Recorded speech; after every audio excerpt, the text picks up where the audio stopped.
আমরা চাই না সাকিব অচিরেই ঝরে যাক, এবং আপনারা জানেন যে সাকিবের অলমোস্ট কেরিয়ার শুরু থেকে আমার সাথে ছিল, এবং এখনও ও আশা প্রকাশ করছেন আমার সাথেই থাকবেন। এবং আমি চাই যে আমরা ক্রিকেটকে নতুনভাবে সাজাতে, এবং আপনারা জানেন যে আমাদের ভবিষ্যতের কর্ণধার, দেশের কর্ণধাররা বলেছে জাতীয় ঐক্যের ডাক দিয়েছে। আমি চাই আমাদের ক্রিকেটেও সেভাবে সবাই কীভাবে ঐক্যের মতের ভিত্তিতে আমরা ক্রিকেটকে বাংলাদেশের এক নম্বর ব্র্যান্ড করতে পারি সেভাবে কাজ করি। ভাইয়া, সাকিব আল হাসানের ব্যাপারে যে আপনি ধরে নিয়েছেন,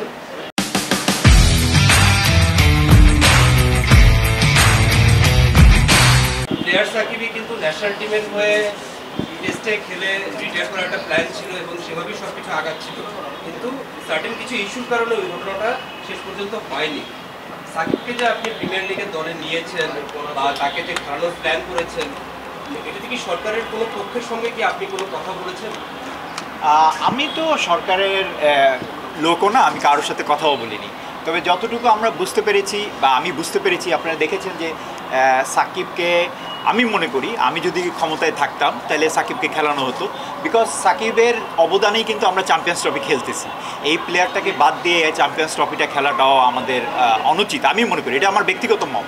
এবং আমি মনে করি যে সাকিব একটা আমাদের দেশের বড় সম্পদ, আমি আগেও বলেছি, এবং তাকে আমাদেরকে কাজে লাগাতে হবে। আপনারা যদি দেখেন পৃথিবীতে এটা সেকেন্ড রেফারেন্স হবে না যে কোনোভাবেই সে 12 বছর 3টা ফরম্যাটে নাম্বার 1 অলরাউন্ডার ছিল, এটা পৃথিবীতে আর আসবে কিনা আমি সন্দেহ।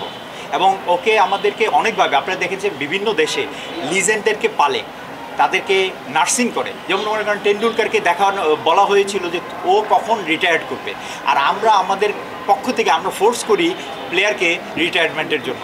এটা এইসব প্র্যাকটিস বাদ দেওয়া উচিত আমাদের ক্রিকেট থেকে।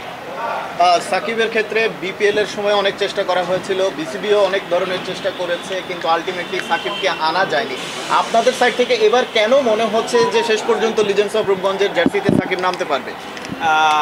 আমার সাথে যেটা কথা হলো, সে এখনই আমার মনে হয় 3rd টেস্ট দিতে যাচ্ছে, ইংল্যান্ডে আসতেছে রোজার মধ্যে। ওই টেস্টে একটা কোচও নিয়েছে ইংল্যান্ডের, এবং সে কোচ এগ্রি করলে সে আবার পরীক্ষা দিবে, এবং পরীক্ষায় পাশ করলে আমার ধারণা আমি বাংলাদেশে সে খেলতে পারবে। আপনারা তো সাকিবকে পাওয়ার ব্যাপারে শতভাগ আশাবাদী। অবশ্যই, তাই সেজন্যই তো নেওয়া, তাহলে আমরা নিব কেন যদি নাই খেলতে পারি। মাশরাফি সাকিবের পাশাপাশি মাশরাফির দীর্ঘদিন লেজেন্ডস অফ রূপগঞ্জে খেলেছেন আমরা জানি। মাশরাফির ব্যাপারে বা ওকে দলে নেওয়ার জন্য আপনাদের কোনো ছিল কিনা? আপনারা জানেন যে আমরা গত 10 বছরই আমি চ্যাম্পিয়ন হতে চেষ্টা করেছি, বিভিন্ন প্রতিকূলতার জন্য আমি চ্যাম্পিয়ন হতে পারিনি।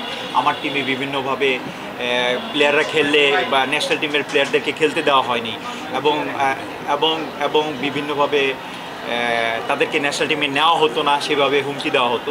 তা আমি মনে করি যে এবছর আমরা একটু চ্যাম্পিয়ন, মাশরাফি তো অ্যানাদার লিজেন্ড, ওর ক্রিকেটের একটু পড়তির দিকে, তা আমরা চেষ্টা করেছি এবার ইয়াং এবং অভিজ্ঞতার সমন্বয়ে চ্যাম্পিয়ন ফাইট একটা দেওয়ার জন্য। এবং আমি আশা করছি যদি মাঠে পারফরমেন্স করে, এবং মাঠে পারফরমেন্সের সাথে মাঠ ঠিক থাকতে হবে, আম্পায়ারিং ঠিক থাকতে হবে, সমস্ত পরিবেশ ঠিক থাকলে ভালো খেলা আমরা দিতে পারবো এবং আমরা চ্যাম্পিয়ন হবো ইনশাআল্লাহ। আমাদের এখনও ঠিক টিম ম্যানেজমেন্ট ঠিক করে নেই, তবে আমার ধারণা আকবর আলী আছেন, সাইফ হাসান আছেন, সাকিব থাকবে, মানে একটা টিমের কন্ডিশনের উপর নির্ভর করে ক্যাপ্টেন কী হবে। আপনারা দেখবেন 3 তারিখ তো খেলা। Thank you.